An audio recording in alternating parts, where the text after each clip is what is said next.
Selamat sore sobat investor, thank you udah join di, edukasi kali ini. Di kesempatan kali ini saya, Emil dan Halik, teman saya, akan bahas mengenai, update IHSG di minggu ini ya Mas Halik ya? Iya, benar. Oke. Jadi mungkin, kita bisa bahas dari IHSG dulu nih Mas Halik. Gimana nih IHSG dari awal tahun ini sampai dengan minggu kedua Januari ini, kelihatannya nih IHSG, bimbang nih Mas Halik. Nanti dia naik, nanti dia turun, dan stay di area-area yang sama. Bisa dikasih advice dikit Mas tentang IHSG? Oke, terima kasih Mas Emil. Jadi, untuk update di IHSG untuk hari ini dan kalau misalnya kita lihat pergerakan IHSG di minggu lalu sih sebenarnya, belum ada pergerakan yang terlalu signifikan nih Mas. Oke. Karena, ini terlihat dari pergerakannya yang masih, bergerak sideways lah. Oke, Dan sideways, mhm. dia bergerak sideways, untuk pergerakannya sendiri itu dia ketahan di kisaran 7.000 sampai di 7.180. Oke. Jadi itu range pergerakan dari pergerakan sideways-nya. Dan kalau kita lihat, meskipun ini yang menariknya nih Mas, IHSG Gimana tuh? dia dijaga di kisaran area 7.000. Jadi setiap kali dia mendekati area 7.000 itu kemudian dia mantul, lagi ke atas, Oke. dia mantul. Kan sempat tuh Mas di bulan lalu ya, sempat di 6.900 lah 2 kali nih kalau dilihat di chart. Habis itu dia mantul lagi ya Mas di atas 7.000 lagi. Oh jadi berarti level support yang bisa ditoleransi di 7.000 Mas ya? Di area 7.000 benar. Nanti, Mhm. itu menjadi apa ya, menjadi Titik titik support titik krusial. support atau titik krusial, pergerakan IHSG-nya. Walaupun nanti dia bergerak di bawah 7.000, ya ini mungkin akan apa ya, ada outflow lagi yang lebih besar yang mungkin terkait atau yang menggerakkan IHSG. Kayak contohnya ya anggaplah, Big Band yang kayak BRI, kemudian Mandiri, terus ada Bank BNI, Nah, seperti itu. kalau Big Bang-nya sendiri Mas, gimana Mas untuk bulan ini perkiraan? Terus juga apa sih Mas sebenarnya yang menahan, Big Bang ini tuh untuk naik begitu? Oke, menarik nih sebenarnya kalau dilihat dari apa ya, pergerakan saham dari Big Bang sendiri, memang, semua kita tahu bahwa ini sudah sangat lama nih mengalami penurunan. Dalam artian secara teknikal ini mengalami downtrend. Ya memang kalau dilihat sih sebenarnya, eee, outflow dari, Asing Mas. outflow dari asing itu masih masif Mas. Jadi itu yang membuat saham-saham perbankan itu masih mengalami tekanan, yang cukup masif, tekanan jual ya. Itu berpengaruh ke ISG. Kemudian juga suku bunga juga pengaruh nggak tuh Mas? Kan ya berita suku bunga tuh sering sekali tuh tahun lalu tuh. Nah, jadi ini yang menjadi apa ya, menjadi, concern dari para perilaku pasar sebenarnya yaitu dari suku bunga juga. Nah, kalau kita ingat di tahun lalu itu The Fed itu sebenarnya, apa ya, rencananya menurunkan suku bunga itu sebanyak, 5 kali lah. Oke. Nah, kemudian realisasinya yang tahun, 2024 itu cuma 2 kan, Oh dari jadi dari 5 realisasinya tuh 2. cuma 2. Oke. Kenapa 2 ya? Itu mungkin karena ya pertimbangan dari mungkin kondisi ekonomi di luaran sana, Mas. Oke, jadi masih belum sesuai harapan. Belum sesuai harapan lah yang diinginkan, sama, perilaku apa, The Fed-nya sendiri. Nah, kemudian untuk tahun 2025 terkait suku bunga, ini lebih hati-hati lagi nih. Gimana tuh Mas? Lebih hati-hati lagi. Bahkan di 2025 suku bunga itu diperkirakan turun cuma 2 kali, Oh turun cuma 2 kali. turun di 2 kali.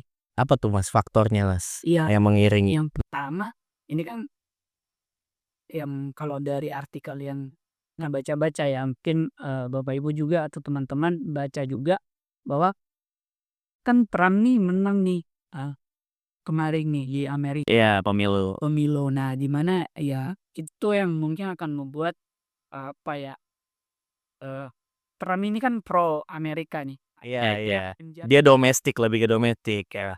pasti dia akan menjaga atau ingin pertumbuhan ekonomi di Amerika itu kan naik. Iya.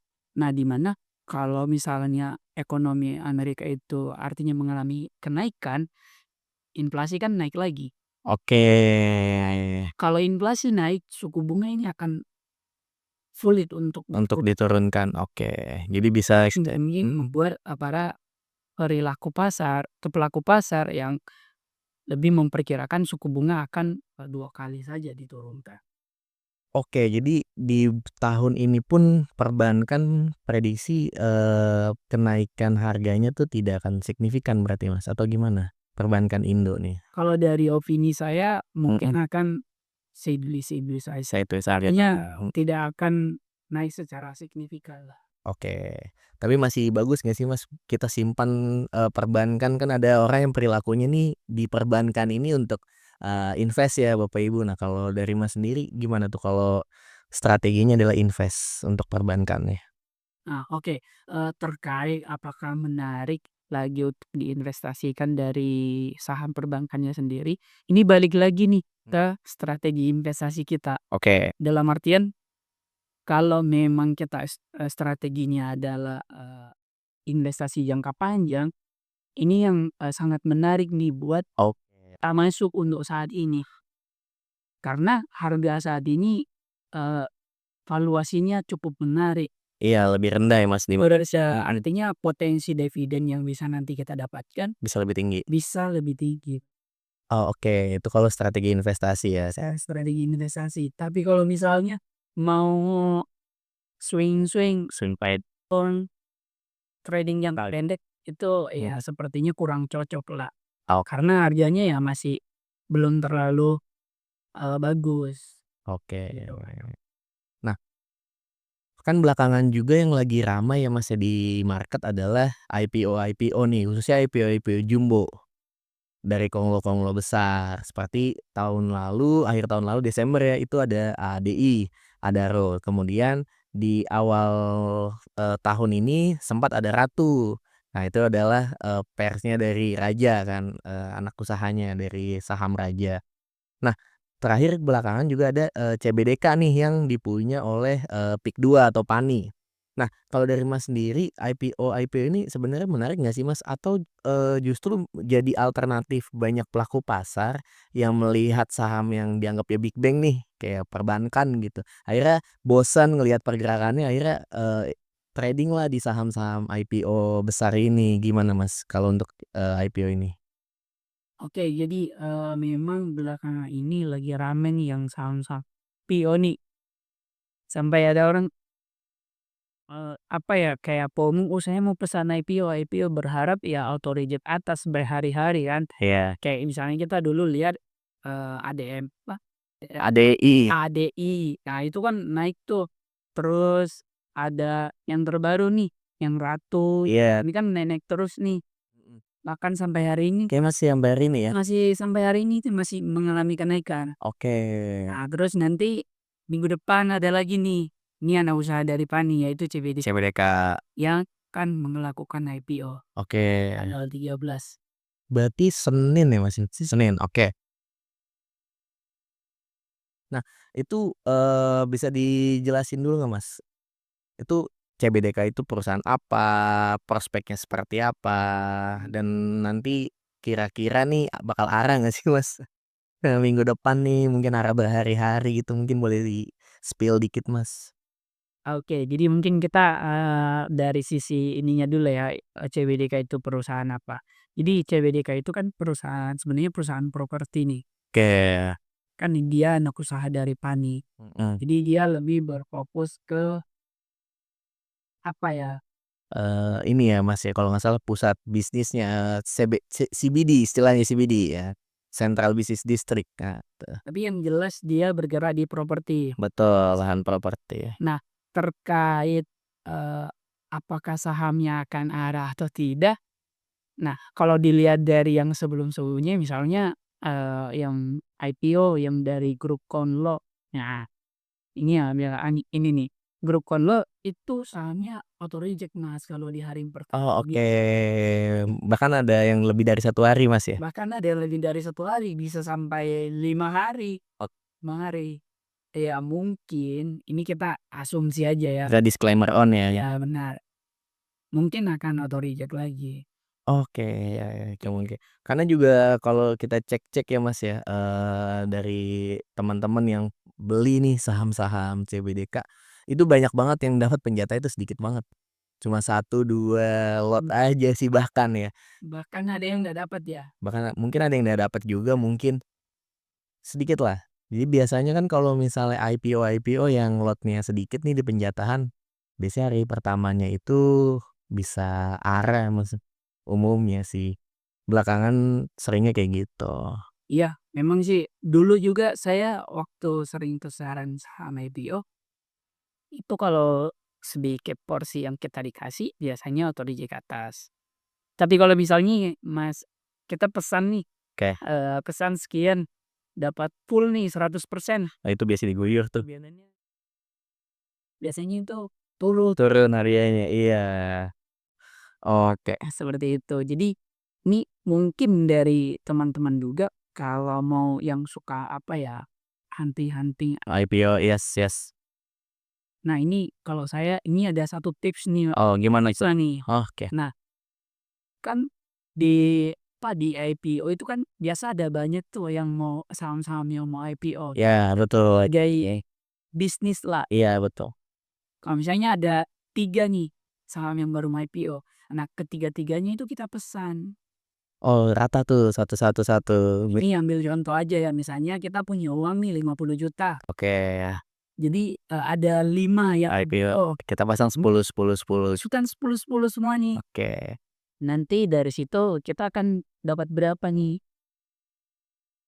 Yang mungkin auto reject-nya ada 3, yang duanya mungkin ya naik Naik-naik sedikit bisa kita langsung jual ya. Itu kalau strategi di hari pertama jual berarti Mas? Hari pertama jual, oke. lumayan kalau misalnya kasih beberapa di hari pertama auto reject ke atas, itu bisa langsung dijual.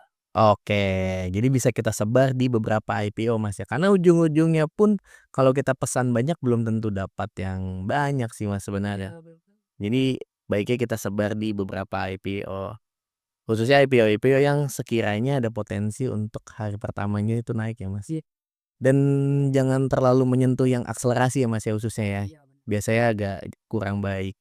Biasanya bagus tuh yang di papan pengembangan apalagi papan utama, CBDK ini kebetulan papan utama kan, Iya iya. kayak gitu. Dan lagi Mas, biasanya kalau misalkan, satu tips lagi mungkin Iya. buat teman-teman sobat investor kalau misalnya di hari pertama itu antrian bid lot-nya itu tebal, ada kemungkinan hari kedua itu masih naik.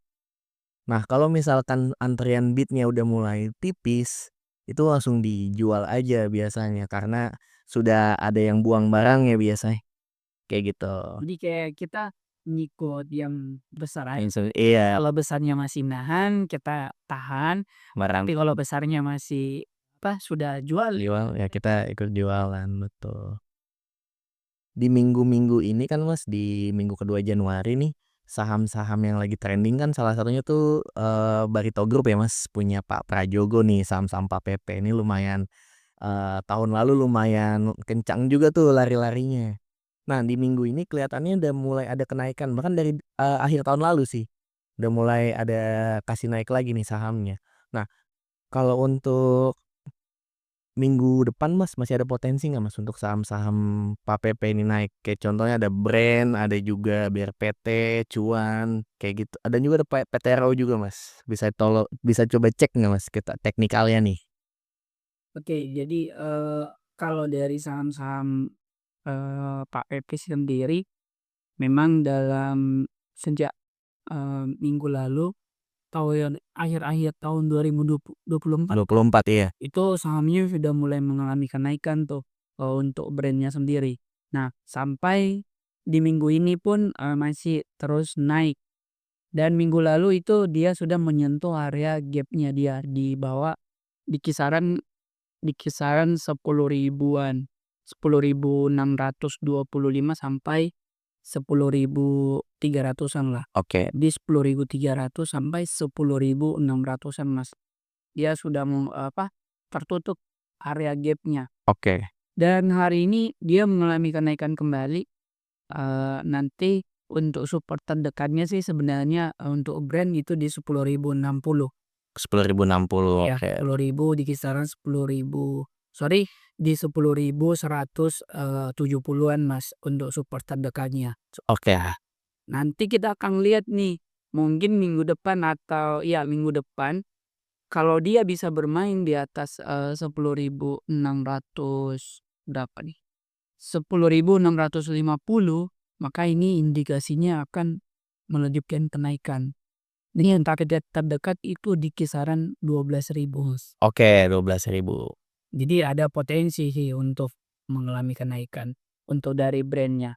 Nah, kemudian dari cuan sendiri, nah untuk cuan, wah ini agak lumayan signifikan nih naiknya kalau cuan.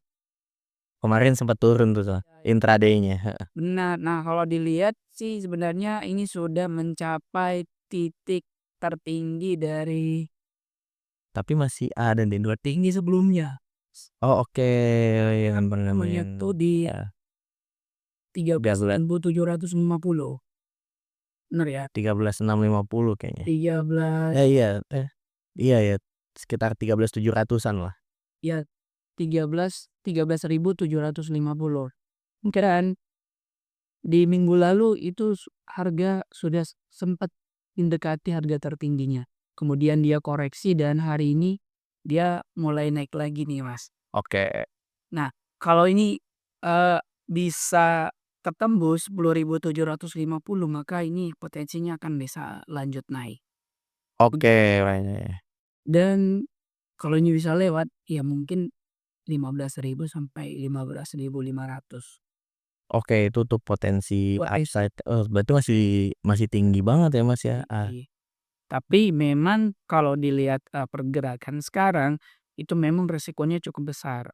Karena kan sudah Oke. di pojok ya, Mas, ya, Iya, betul, betul, betul. sudah di pojok.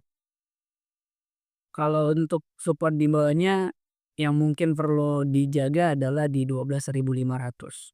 Kayak 12.500. 12.500 di situ ada area, support support kuat lah, untuk si Cuan. seperti itu. Oke, kalau dari PTRO, Mas, kan minggu-minggu ini juga sempat nih sering naik nih. Bahkan 3 hari ini nih, Mas, kalau dilihat dari chart naiknya lumayan signifikan nih di candle-nya. Iya benar.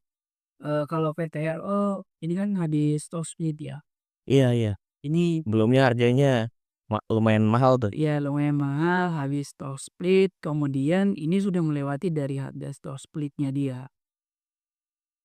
Ini di area 3.000, ini udah jebol juga, ini sebelumnya dia merupakan area resisten dan hari ini dia naik lumayan cukup signifikan nih Mas, untuk PTRO-nya. Jadi ya memang secara resiko ini memang cukup, besar nih resikonya kalaupun kita masuk ke sekarang, Oke. karena sudah tinggi. Jadi kalau misalnya di saham-saham khususnya ketiga saham yang tadi nih, Mas, baiknya kita, ambil sikap seperti apa, Mas? Apakah kita ambil momentum untuk scalping misalnya di saham-saham ini, atau kita bisa tunggu koreksi untuk ngelakuin swing, kayak gitu? Kalau dari Mas gimana? Kalau dari saya lebih baik kita tunggu dia koreksi, Oke, ya. sampai, ke titik level yang memang di situ adalah area support yang kuat, baru nanti kita masuk di area-area itu. Oke. Untuk yang di PTRO support berapa, Mas? Kalau untuk PTRO, nah ini kan daily nih Mas. Nah biasanya biasanya saya lebih, eee, suka lihat lebih ke time frame yang 1 jam. Oke, coba kita ubah ke time frame 1 jam nih, Nah, Mas. udah ke time frame, 1 jam ya. Iya, silakan. Mungkin ada yang bertanya nih, ini fungsinya buat apa sebenarnya Iya, time frame-nya dikecilin? kenapa tuh, Mas? Kalau saya pribadi ini lebih melihat area-area demand Oke. dan, area-area support dan resisten yang kuat di area mana. Oke. Karena itu kan lebih kelihatan. Nah, lebih kelihatan, oh, kapan harga itu mantul, kemudian di harga berapa, dan berapa kali harga ke situ kemudian mantul. Oke. Kan satu candle itu anggaplah kita pakai time frame yang daily ya. Iya, Daily berarti satu candle itu kan 1 hari. 1 hari. Mhm. Nah, di dalam pergerakan satu hari itu kan ada beberapa jam tuh. Iya, yang dilewati, iya. 1 jam, 2 jam dilewati. Kita mau lihat ketika harga itu misalnya di level 3.000, berapa kali dia ke 3.000 baru mungkin dia naik atau bermain di area 3.000 itu. Jadi itu lebih mengkonfirmasi bahwa itu adalah area support yang kuatnya ataupun resisten yang kuat. Oke, siap siap.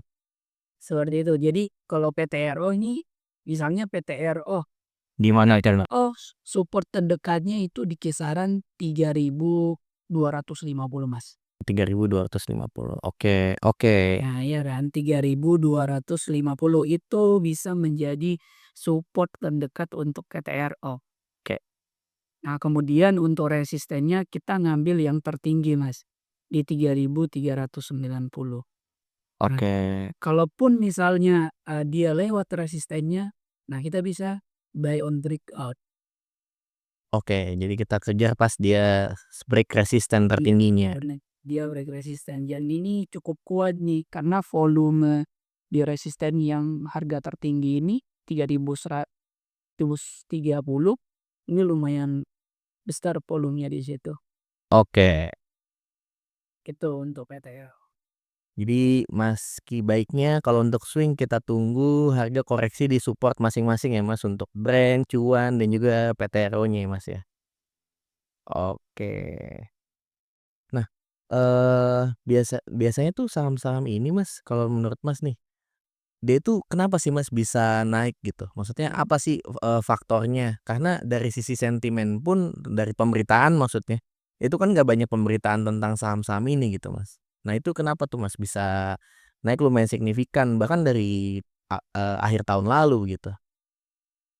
Nah, kalau dari apa ya, misalnya ini dari segi news ataupun, sentimen misalnya kurang nih Iya. dalam, berita tentang saham itu tapi harga sahamnya naik terus. Oke. Nah, ini kan biasanya mungkin ada kejadian yang dalam, internalnya dari si perusahaan itu belum sampai ke publik. Mungkin ada beberapa orang yang sudah mengetahui. Jadi dia sudah pasang posisi duluan Iya, ya Mas? sudah artinya misalnya ada proyek ini, tapi publik itu belum tahu bahwa ini belum tersebarlah ke publik. Nanti pada saat harganya sudah di atas, baru berita itu keluar. Oke, Kebanyakan pada saat berita keluar itu, akhirnya udah di pucuk. harganya udah bocor. Jadi, gimana kita bisa memasang posisi lebih awal sebenarnya Mas, di saham-saham yang kayak gini nih Mas? Nah ini, Ada tips nggak nih? kalau dari saya sih sebenarnya yang paling maksudnya yang paling tercermin itu adalah dari pergerakan harganya. Oke, berarti kita balik lagi ke sisi teknikal ya? Sisi teknikalnya, karena teknikal ini kan menggambarkan perilaku pasarnya. Oke. Artinya kalau dia naik-naik terus, artinya ini ada sesuatu nih, Iya, ada mungkin informasi yang, belum atau mungkin rilis, laporan keuangan di periode selanjutnya akan lebih bagus misalnya Mas ya? tapi dari sisi teknikal sendiri kita sudah bisa lihat, Gejala-gejalanya apa tuh Mas, gejala teknikal? nah naik, ini kan kelihatan ada volume. Oke, pertama di volume ya Mas, Iya, di volume. terus selanjutnya Mas? Nah, te setelah kita lihat volume, kemudian kita bandingin dari sisi pergerakannya. Misalnya, Iya, saya ngambil contoh ya, ini saham PTRO. oke Ini saya tandai di sini nih, saya tandai di sini adalah ini oke. pakai contoh aja ini ya, sobat investor ya. Ini pakai contoh di sini, saya tandain ini adalah area resisten, Di berapa tuh Mas? 1.000. Saya ngambil contoh di bawah. Oh di bawah, oke. Nah, sebelumnya kan pergerakannya ini sideways nih, Iya, betul. pergerakannya sideways, kemudian kita asumsi bahwa ada resisten kuat di area 1.000. Iya. Nah, kemudian pada saat dia breakout resisten, itu volumenya ikut meningkat, Mas. Oke, bahkan lebih tinggi ya Mas dari Iya. daripada pas sideway? Artinya ini sudah ada indikasi bahwa ini saham lagi banyak peminatnya nih, artinya banyak yang transaksikan. Kemudian dia terus naik naik. Oh, oke. Nah, jadi sebenarnya indikasi awalnya bisa menggunakan teknikal. Nah, justru pas dia naik kita perhatikan dulu, kemudian pas ada koreksi ya, Mas, ya, di situ kita mungkin bisa tangkap ya? Anggap lagi pada saat itu. Oh, oke. Jadi ada 2 posisi. Pertama bisa buy on breakout, atau kedua nunggu dia koreksi baru kita beli di support terbarunya. Oke, baik baik baik. Jadi kalau kalau belajar teknikal lebih dalam sih sebenarnya itu bisa membantulah dalam, trading kita. Biasanya saya padukan Mas, dari sisi teknikal kemudian sisi sentimen dan fundamental. Oke, Dalam artian begini, misalnya ada satu saham yang lagi ada sentimen bagus nih, tapi sahamnya tidak bergerak, ya berarti mungkin dari sentimen itu pasar itu belum menilai bagus. oke. Heeh. Jadi itu dilihat lagi, misalnya ada berita nih tentang anggap saya ngambil contoh, karena di sini PTRO, ada berita bagus hari ini, tapi dari sisi sahamnya belum bergerak. Berarti ya pasar tidak menilai itu Betul. adalah sentimen bagus. Tapi ya mungkin bisa diperhatikan lagi, misalnya besok atau 2 hari lagi. Jadi bisa kita coba terus ini ya, Mas, ya, maintain kita cek secara berkala aja ya, Mas, ya, saham-saham itu. Karena kan sebenarnya kalau kita trading, Mas, kita ikutin momentum aja nggak sih? Iya, benar. Saat Sih, potensi ada kenaikan ya kita ambil di sana dan saat marketnya sepi di saham tersebut ya kita pantau aja dulu gitu ya. pantau aja. Misalnya nih kondisi sekarang, Iya, ini kan lagi marketnya ya ada kurang baik. Iya iya betul, betul. turun dikit terus Turun lagi. nah, di saat seperti ini strategi yang baik ada maksudnya strategi yang menurutku cocok adalah itu buy di support, jual di Resisten. karena ya kadang saham itu cuman naik sebentar kemudian turun lagi. Oke, Berusaha beli di area support. di area support. Iya, Oke. bisa beberapa harga misalnya saat 3 harga misalnya pembelian pertama sekian, kedua, ketiga pada saat dia naik sekitar mungkin 2 sampai 5% bisa langsung dijual. Oh, oke, Iya, ya. nanti pada saat marketnya misalnya banyak sentimen, positif nih masuk ke market, kemudian harga saham naik, baru kita menggunakan sistem swing trading ataupun trend following. Oh, oke. Jadi saat marketnya bagus, kita bisa menunggu lebih lama ya, Mas, untuk kenaikannya. Jadi kita hold lebih lama. Nah benar, kalau Tapi untuk sekarang untung 5% 3% udah bungkus aja, Mas, ya. terus aja dulu. Oke, Mas Alik. Nah, jadi, yang rame juga nih, Mas, di awal-awal bulan ini, itu ada saham Oke. SCMA, Mas. Khususnya, ada pemberitaan bilang SCMA ini sahamnya lagi di-buyback nih sama MTEK Group. Nah, itu nanti pergerakan sahamnya gimana tuh, Mas? Dan juga beritanya tuh nanti seperti apa tuh, Mas? Oke, terkait pergerakan SCMA dari berita itu sebenarnya sudah mengalami kenaikan ya. Dari Oke. saham sekitaran 120, tertinggi itu mendekati harga 200. Kemudian dia, mulai turun lagi. Nah itu sebenarnya, memang dikonfirmasi bahwa, dari beberapa artikel itu memang MTEK-nya lagi borong SCMA-nya. 20 miliar tuh di harga 165 rata-ratanya ya, Benar sekitaran 20 miliar, harga rata-ratanya, 165. Nah itu di awal-awal awal-awal apa, awal tahun ya, awal tahun, yang tanggal 2 sampai 3 Januari lah, oh, oke, itu baru, berarti minggu lalu. minggu lalu ya?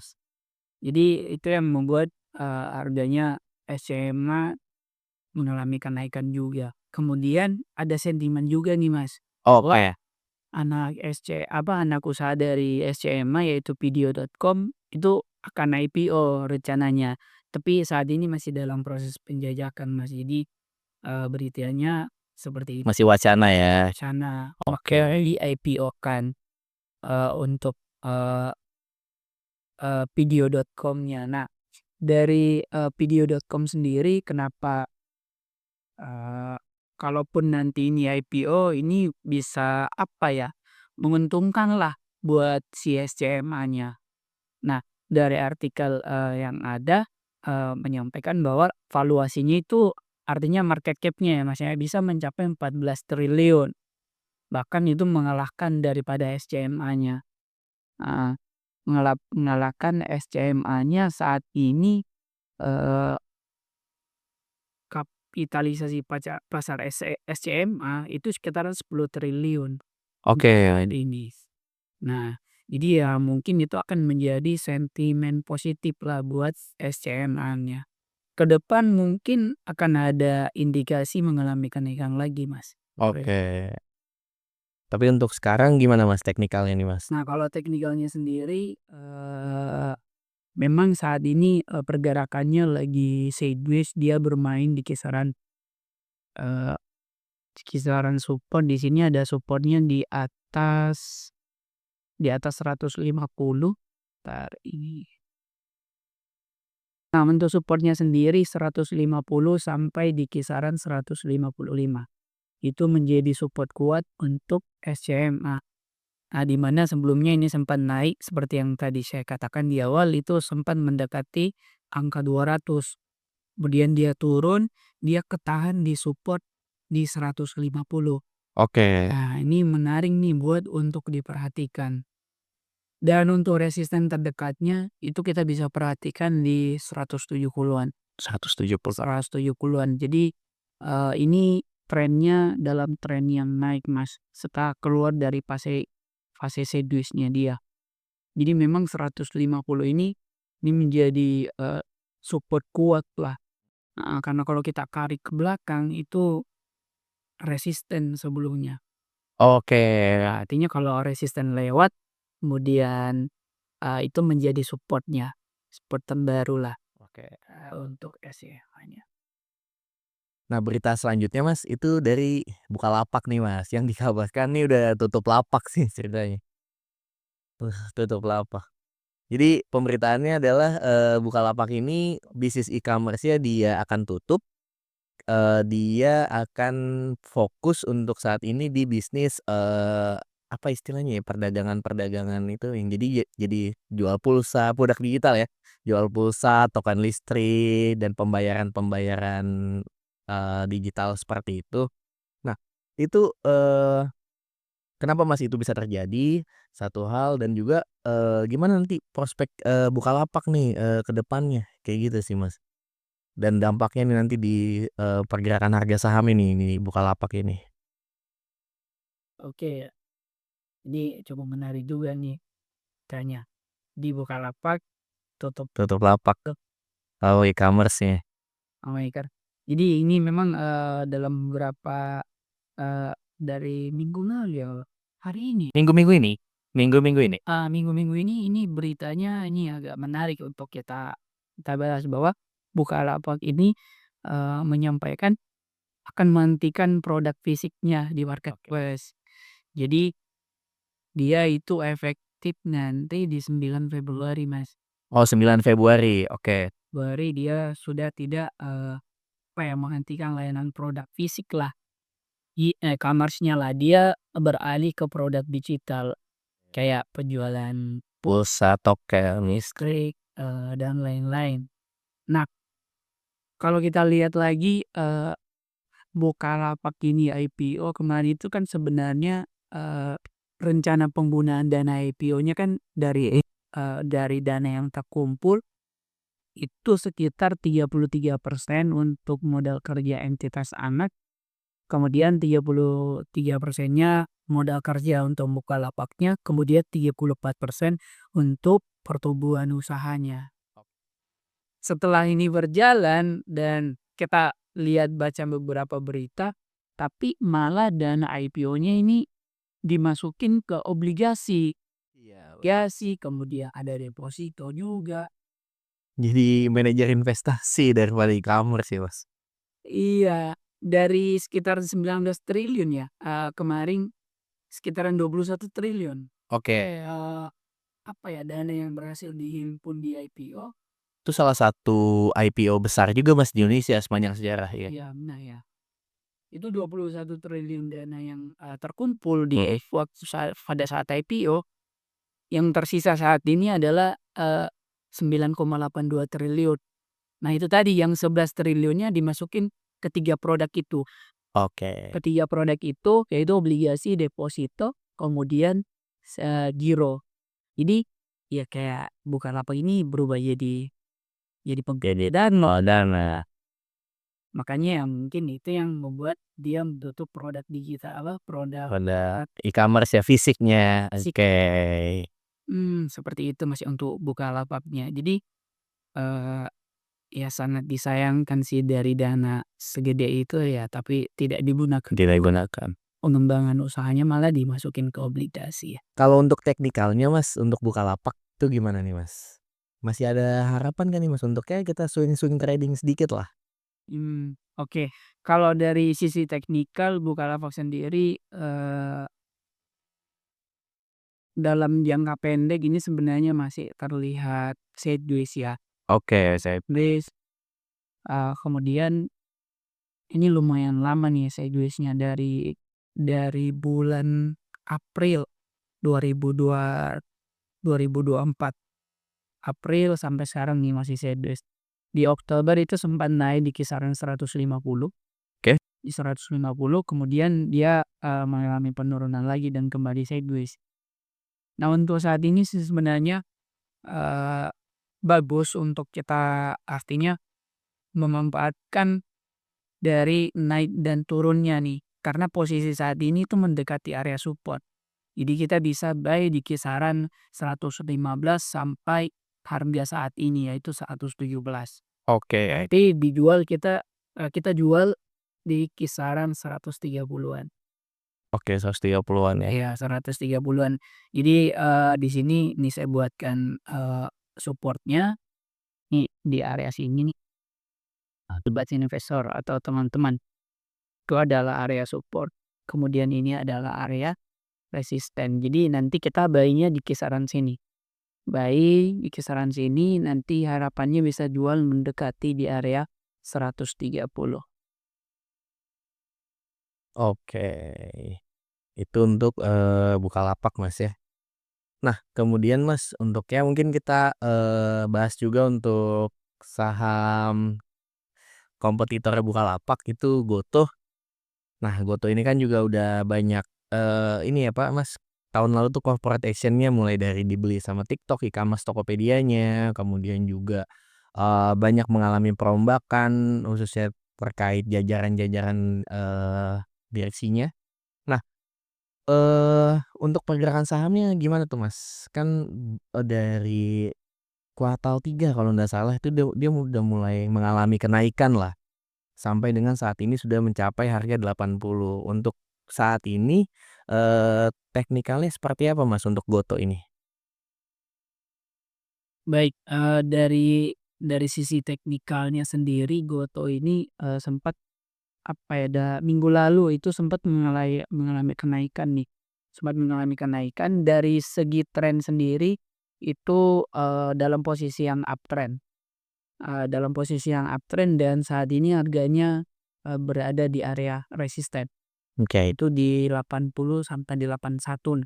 Itu ada area resisten di mana harga ini untuk sekarang ini lagi bergerak di situ nih untuk Gotohnya. oke, Nah kalau pergerakannya seperti apa, ini mungkin ada potensi melanjutkan kenaikan nih Mas. Ini sampai kisaran di area, ya bisa sampai di area 90. 90 Mas ya? Iya benar. Oke.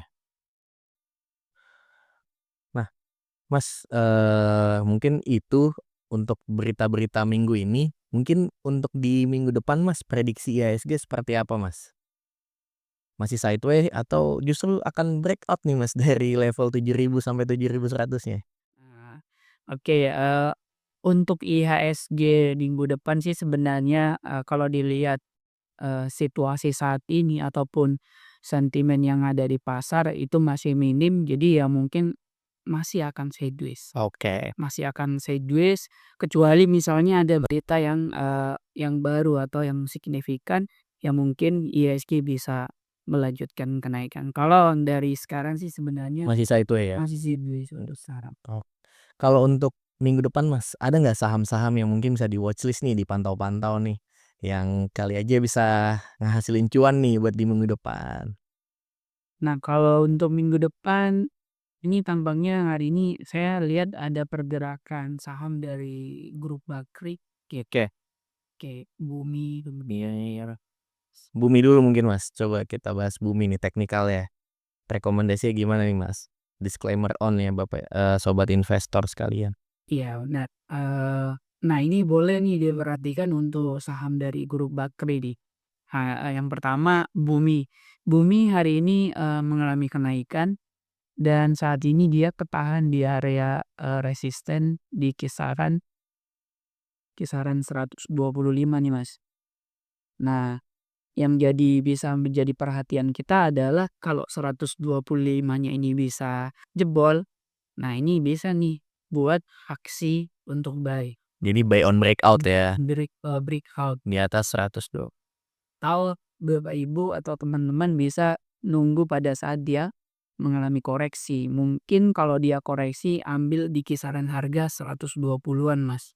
Kayak 120-an. Ya 120-an di mana itu, jadi support juga dan untuk resistennya yang terdekat adalah di 128 sampai 130, Oke, seperti itu. itu untuk Bumi. Kemudian BRMS ya, Mas? Iya benar. Gimana, Mas, untuk BRMS, Mas, teknikalnya? Oke, untuk BRM sendiri hari ini juga mengalami kenaikan dan memang saat ini dia, berada di resisten. Resistennya itu di 432, 432 dan untuk supportnya sendiri itu di kisaran 376. Jadi mungkin kita buy-nya dekat-dekat support aja, Mas. Oh, buy on support ya, Mas? Iya, dekat-dekat support yang tadi, di saya tandai di sini ada area, support-nya, kemudian dari support-nya sendiri yaitu di 376. Support-nya 376 kita bisa buy di area sini, kemudian untuk resistennya itu ada di ini saya buat garisnya, biar Bapak Ibu bisa ada gambaran lah. Nah, Di berapa tuh, Mas, resistannya? resistennya di 450. 450, oke. Di 450 kalau ini bisa jebol, 450-nya bisa jebol, target terdekat adalah di 500. Oke. Ada lagi, Mas, mungkin yang lain, watchlist-watchlist lainnya? Coba kita lihat Dewa. Oke, wah, Dewa kurang lebih sama dengan BRMS sih sebenarnya. oh, masih grup Bakri juga ya kalau nggak salah? Bakri benar. Dewa jadi ini lebih ke trading aja sih, Mas. Oke, gimana tuh, Mas? Ini saya buatkan dulu, ini dia Bapak Ibu, ini ada area resisten di sini, kemudian ini saya tandai di sini adalah area support-nya. Jadi mainnya itu nanti buy dekat-dekat support, kemudian jualnya di area resisten. Support di berapa, Mas? Support-nya itu di kisaran 105. Kayak 105 dengan 105 dan resisten di 124 sampai 125. oke, itu untuk Dewa, Mas, ya? Iya benar. Ada lagi, Mas, mungkin? Nah Watch kemudian, yang bisa dipantau itu terkait saham-saham yang mau IPO, yang IPO lah. oke, gimana tuh, Mas, Jadi maksudnya? misalnya yang nanti minggu depan itu kan ada CBDK yang mau IPO, boleh dipantau si Paninya, eee, Pani. Nah boleh pantau Pani, kemudian, eee, dari tadi yang sudah kita bahas di awal itu grupnya Pradugo Pamestu, itu bisa tuh dipantau sahamnya. Karena saya lihat kayaknya bakalan mulai naik lagi tuh Oh, oke. untuk itu. Eee, Mungkin itu, Mas. Oh, jadi sekitaran, Barito Group, kemudian juga Bakri Group, sama juga, PIK ya, Mas, ya? Oke, jadi itu, watchlist untuk minggu depan ya, Mas, yang mungkin Bapak Ibu bisa pantau. Selebihnya, pergerakan IHSG masih kira-kira sih masih akan sideways aja ya, Mas, ya, minggu depan.